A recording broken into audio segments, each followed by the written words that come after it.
Hello and good morning everyone. स्वागत है आप सभी का हमारे चैनल कॉमर्स स्टूडियो। जैसे कि आप सभी को पता ही है, हम लोग सीयूटी एग्जाम से प्रीवियस ईयर क्वेश्चंस देख रहे थे, जिसके अभी तक हम लोगों ने 3 पार्ट कंप्लीट कर लिए थे।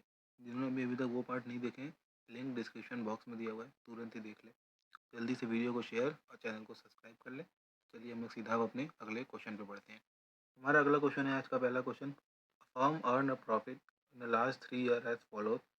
2020-21 में 75,000, 2019-20 में 1,20,000, 2018-19 में 50,000। एडिशनल इन्फॉर्मेशन क्या है? Closing stock 2021 was under value 10,000 rupees. Calculate the average profit. देखो एवरेज प्रॉफिट निकालना है, मतलब सीधा सी बात है कि एवरेज मतलब क्या होगा, डिवाइडेड बाई 3। 2020-2021 में क्लोजिंग स्टॉक अंडर वैल्यूड था। अंडर वैल्यूड है तो यानी उसको और ऐड कर लेंगे 10,000 से, तो मेरा वो नॉर्मल हो जाएगा। 85,000 प्लस 1,22,000 प्लस 50,000 ना, मतलब टोटल हो जाएगा हमारा 2,55,000 divided by 3। Correct option 85,000 answer, option number D.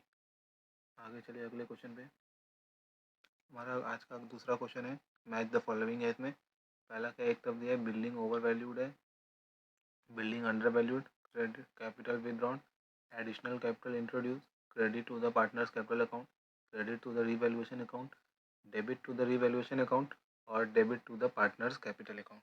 सबसे पहले देखो, बिल्डिंग अगर ओवर वैल्यूड होती है डेबिट करते हैं रिवैल्यूएशन अकाउंट से। बिल्डिंग अंडर वैल्यूड होगी तो उसको क्रेडिट करते हैं रिवैल्यूएशन अकाउंट में। कैपिटल निकालेंगे तो कैपिटल निकाल रहे हैं तो उसको क्या करेंगे, पार्टनर्स में डेबिट कर देंगे, और एडिशनल आई तो कैपिटल क्रेडिट कर देते हैं। करेक्ट ऑप्शन हो गया B, C B D A, option number 2। आगे चलिए अगले क्वेश्चन पे। हाँ, तो अब हमारा अगला क्वेश्चन क्या बोलता है, if the average capital employed in a firm is 15 lakh and the fair rate of return in the same industry was 8%. Goodwill was valued at Goodwill was valued at 90,000 on the basis of 3 times of super profit. The average profit of the firm. अब इस question में हमको क्या पूछा है, इस question में हमको निकालना है एवरेज प्रॉफिट। हमको एक कैपिटल एम्प्लॉयड दिया है जो कि फर्म का 15 लाख है। फेयर रेट ऑफ रिटर्न है उस सेम इंडस्ट्री में, वो हमारा 8% है। ठीक है, अब 15 लाख का अगर हम 8% निकालेंगे तो आ जाएगा मेरा लगभग 1,20,000। वो आ गया 15 लाख का 8%, ये मेरा हो गया नॉर्मल प्रॉफिट। ठीक है, अब इसके बाद हमें क्या करना है, इसके बाद हमें ये बताया कि जो गुडविल है मेरा, वो जो है सुपर प्रॉफिट का 3 टाइम्स है। अगर गुडविल सुपर प्रॉफिट का 3 टाइम है तो जो सुपर प्रॉफिट होगा गुडविल का, वो उसको अगर 3 से डिवाइड कर देंगे तो निकल आएगा। सुपर प्रॉफिट मेरा हो गया 30,000। अब एक हम लोग को एक फॉर्मूला पता है, जब गुडविल निकालते थे तो जो सुपर प्रॉफिट क्या होती है, super profit is equal to average profit minus normal profit.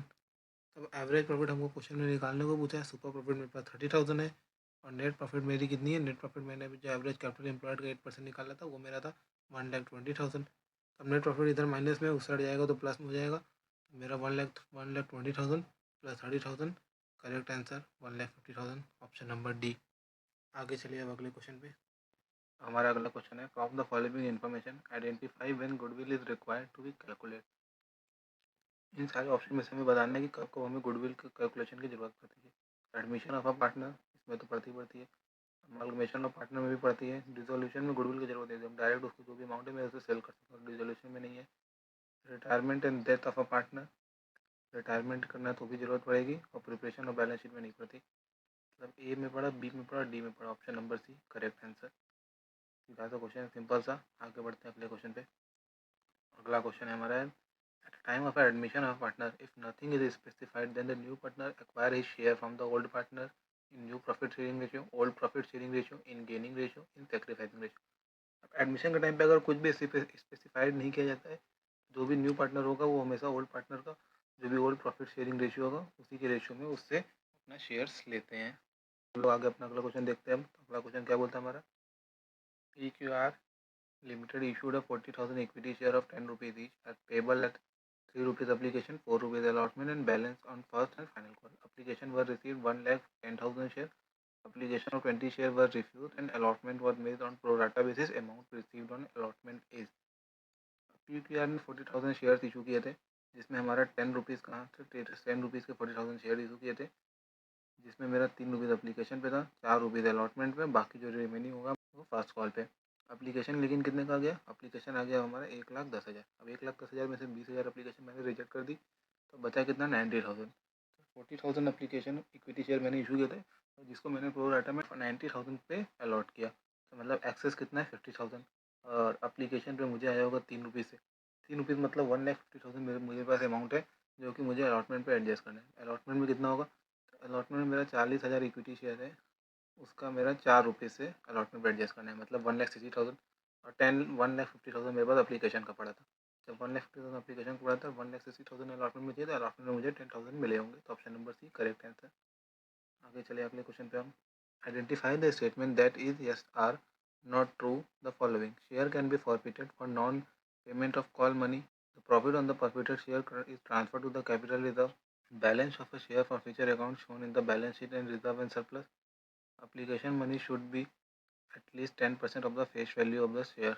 Option number इसमें हमारा देखिए, पहला तो सही है, शेयर को नॉन पेमेंट पर फॉरफिटेड किया जाता है।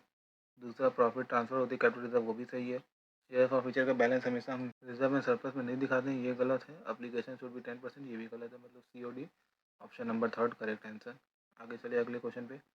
हमारा अगला क्वेश्चन बोलता है identify the item not shown under the investing activities while making the cash flow investment. अब इसमें से वो आइटम बतानी है जो कि कैश फ्लो इन्वेस्टमेंट में नहीं शो होती है। दिया, इस पर ध्यान रखना। नॉट दिया ना, इस पर ध्यान रखना। प्रपोज डिविडेंड मतलब अभी डिविडेंड दी नहीं गई है, तो ये तो शो नहीं होगा। अगला purchase of non current investment. Non current investment मतलब investing activity. Interest paid on borrowing, ये तुम्हारा फाइनेंसिंग एक्टिविटीज़ है, तो ये नहीं जाएगा।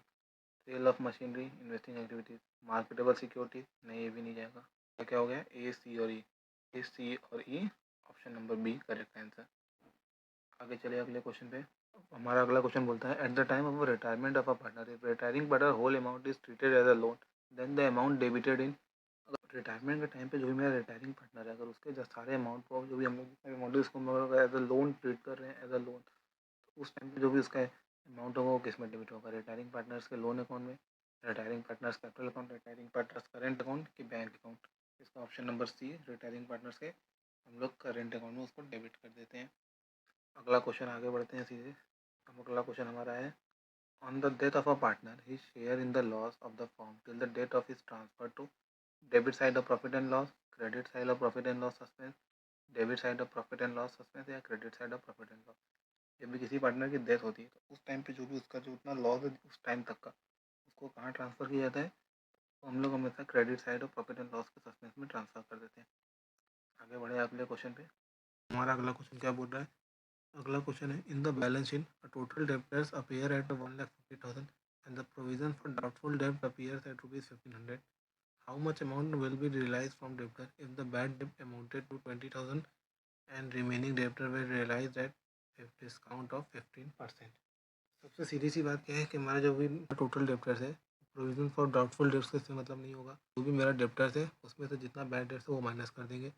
डेप्टर्स में से 20,000 बैड डेट्स माइनस हुई, आया मेरा 1,30,000। 1,30,000 को मैंने 15% डिस्काउंट पर रिलीज़ किया, तो 1,30,000 का 15% मेरा होगा 19,500। ये कहा है ना कि 1 लाख डेप्टर जो भी मेरे हैं उनको मैंने 15% रियलाइज़ किया। मैं जो इसके बाद जो माइनस करने के बाद बचा 1,30,000, उसका अगर 15% निकालेंगे तो आएगा 19,500। अब 19,500 जो मैंने डेप्टर्स को डिस्काउंट दी, लेकिन किनको दिए? जो मेरे रिमेनिंग डेप्टर्स थे। रिमेनिंग डेप्टर मेरे कितने बचे थे? 1,30,000। अगर उसमें से मैं अगर 19,500 माइनस करूँगा तो मेरा आ जाएगा 1,10,500। Option number B correct answer. आगे चलिए अगले क्वेश्चन पे सीधे। क्वेश्चन हमारा बोलता है फर्म में not dissolve by the court form the following situation when partner become permanently incapable of performing in duty. इस केस में तो कोर्ट डिसॉल्व कर देगा अगर पार्टनर इनकेपेबल हो जाएंगे तो। फिर अगला क्या, when a partner is guilty in the misconduct, इस केस में भी कर देगा। फिर क्या अगला, when partner persistently commit breach of, अगर पार्टनर जानबूझकर ब्रीच करें तो भी कर देता है। When the all partner give their concern, तो इस केस में हम लोग वॉलेंटरी डिसोल्यूशन कर लेंगे, इस केस में नहीं करेगा। मतलब क्या होगा हमारा correct answer? Option number D correct answer, क्योंकि यहाँ नॉट पूछा है ना। तो बढ़िया अगले क्वेश्चन पे। हाँ, तो एक और एकदम सिंपल सा क्वेश्चन आ गया है। The following journal entry is recorded in the book of RST limited on the issue of debenture. एक जर्नल एंट्री दिया है जिसमें हमें क्या बताया? बैंक अकाउंट है, बैंक अकाउंट डेबिट हुई है 3 lakh, loss on issue of debenture 6 lakh, issue to 14% debenture 20 lakh और to premium on the redemption of debenture 4 lakh. ठीक है, क्वेश्चन हमसे क्या पूछा है? Debenture have been issued at discount of 5%, 10%, 15 and 30%। मतलब क्वेश्चन पे ये पूछा है जनरल एंट्री देके कि आपको ये बताना है इसमें कि डिबेंचर जो हमारा इशू हुआ था वो कितने % डिस्काउंट पे हुआ था। सबसे पहले हमारी नज़र इसमें जानी चाहिए तो premium on the redemption of debenture. तो premium on the redemption of debenture क्या है? जितने पे मैंने डिबेंचर को रिडीम किया, प्रीमियम पे रिडीम किया, और अगर हम उस डिबेंचर को पार पर, मतलब जितने डिबेंचर की वैल्यू उतने पर अगर इशू करते हैं, प्रीमियम पर अगर उसको रिडीम करते हैं, तो जो भी मेरा रिडम्पशन की वैल्यू होती उतना ही मेरा loss on the issue debenture होता। मतलब loss on the issue debenture होना चाहिए था ऐसे पार पर तो 4 लाख, लेकिन है कितना है मेरा loss on the issue debenture? 6 lakh. मतलब जो ये लॉस है जो एक्स्ट्रा हुई है, वही मेरा क्या है? Discount on the issue of debenture. तो 4 लाख, 6 लाख में से 4 लाख माइनस करेंगे, आएगा कितना? 2 लाख रुपये। अब 2 लाख तो है, लेकिन उसको परसेंटेज निकालनी है, तो परसेंटेज कैसे निकलेगा? सिंपल सी बात है, जो डिबेंचर की मेरी फेस वैल्यू है 20 लाख का परसेंटेज होगा। मेरे डिबेंचर की फेस वैल्यू 20 लाख, और डिस्काउंट मेरा टोटल अमाउंट आया है 2 लाख। 2 लाख 20 लाख का कितना परसेंट होगा? ऑब्वियस सी बात है, 10%। सिंपल सा कैलकुलेशन, कोई दिक्कत नहीं किसी को। The share of 100 rupees on which 45 has been forfeited at minimum price can be issued 75 rupees, 45 rupees, 55 rupees, 100 rupees. अगर मेरा कोई शेयर है जिसको हमने 45 रुपीज़ तक फॉरफिटेड कर लिया, मतलब 45 रुपीज़ मिल गई 100 रुपीज़ की जगह पे, उसको मिनिमम हम कितने पे इशू कर सकते हैं? बहुत ही सिंपल सा क्वेश्चन है। अगर 45 मिल गया तो रिमेनिंग कितना बचा? 55। मिनिमम 55 तक हम आराम से इशू कर सकते हैं। अगले क्वेश्चन पे हमारा अगला क्वेश्चन क्या बोलता है? The closing balance of received and payment account receipt, loss, profit, balance of cash and bank and capital fund. तो जो भी हमारा रिसीव्ड एंड पेमेंट रिसिप्ट का क्लोजिंग बैलेंस होता है, वो हमेशा हमारा balance of cash and bank show करता है। Option number C correct answer हो जाएगा।